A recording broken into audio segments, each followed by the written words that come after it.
Nous sommes fiers de vous présenter nos partenaires officiels. Chers internautes, chers passionnés de technologie et d'innovation, nous sommes ravis de vous annoncer que les applications Cedro Sage Ltd et Cedro Sage Bitcoin sont les fiers sponsors de nos contenus. Leur engagement nous permet de continuer à vous offrir la qualité et l'information que vous méritez. Cedro Sage Ltd, c'est votre accélérateur de digitalisation.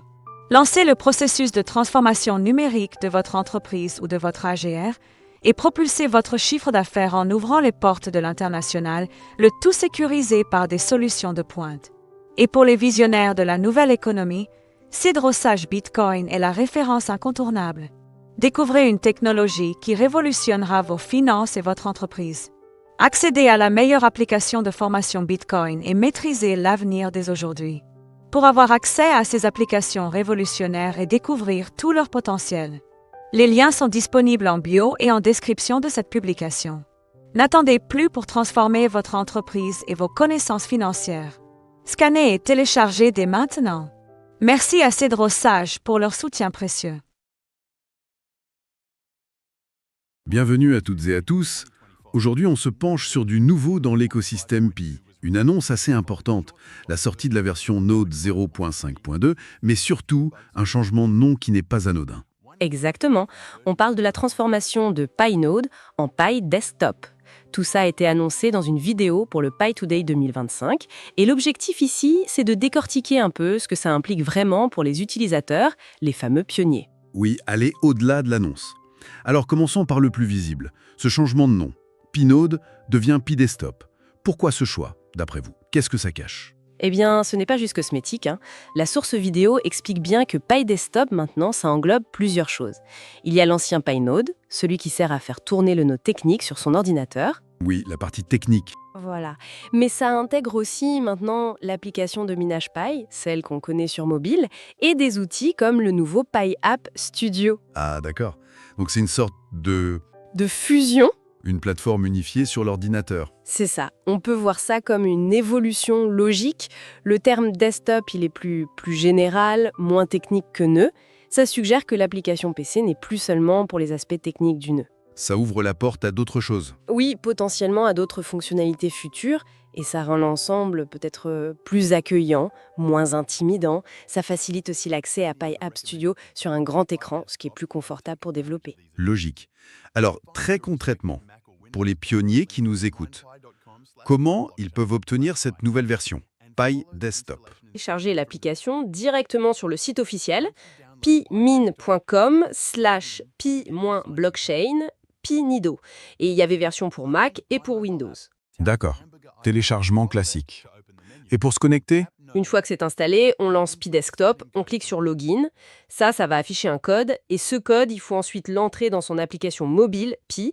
On va dans le menu, puis dans la section Node, et on tape le code. C'est assez direct. Simple. Parlons un peu de ce Pi App Studio qui est intégré. C'est présenté comme une nouveauté importante. Qu'est-ce que ça apporte réellement aux créateurs d'applications Pi? Oui, c'est un point mis en avant. C'est un outil intégré à Pi Desktop qui fait pour simplifier la création et aussi la personnalisation d'applications Pi, mais sur ordinateur. Le gros avantage apparemment, c'est qu'on peut éditer son code d'un côté de l'écran. Et voir le résultat de l'autre, en direct. Exactement. Prévisualiser les changements quasi instantanément. Ça, pour un développeur, ça peut vraiment accélérer le processus. On gagne du temps. C'est clair. Donc, on voit bien l'idée. Une interface unifiée avec Pi Desktop et en plus des outils pour faciliter la création. Ça sent la volonté de dynamiser l'écosystème d'applications, non? Tout à fait. Rendre le développement plus fluide, plus accessible, surtout sur un écran d'ordinateur confortable, c'est une bonne stratégie pour encourager plus d'applications et des applications peut-être plus complexes ou plus riches. Et pour y accéder à ce studio? Dans Pi Desktop, il faut aller sur l'onglet de minage, puis cliquer sur l'icône du menu, le hamburger comme on dit, choisir Pi Utilities, et là on trouve App Studio. Parfait. Bon, on a cette interface unifiée, les outils pour les développeurs, mais il ne faut pas oublier la fonction première, historique. Faire tourner un nœud Pi complet.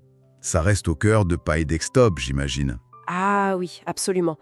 C'est même rappeler que c'est crucial. Les nœuds, c'est la base de la décentralisation du réseau Pi. Sans les nœuds opérés par la communauté, par les pionniers, il n'y a pas de réseau décentralisé. C'est le cœur du réacteur, en quelque sorte. C'est ça. Chaque nœud actif aide à valider les transactions, à maintenir le registre à jour et sécurisé, sans dépendre d'une autorité centrale. C'est vraiment l'essence de Pi. Et il y a toujours une incitation pour les pionniers à jouer ce rôle, à dédier des ressources de leur machine. Oui, c'est confirmé. Faire tourner un nœud, après avoir suivi la configuration technique via le bouton « Visit Tech Setup » dans Pi Desktop, ça donne droit à des récompenses de minage. C'est une façon de reconnaître et d'encourager cette contribution essentielle au réseau. D'ailleurs, il faut aussi noter qu'on passe à la version 0.5.2 du logiciel Node lui-même. La communication insiste sur Pi Desktop et App Studio, mais cette mise à jour technique est là.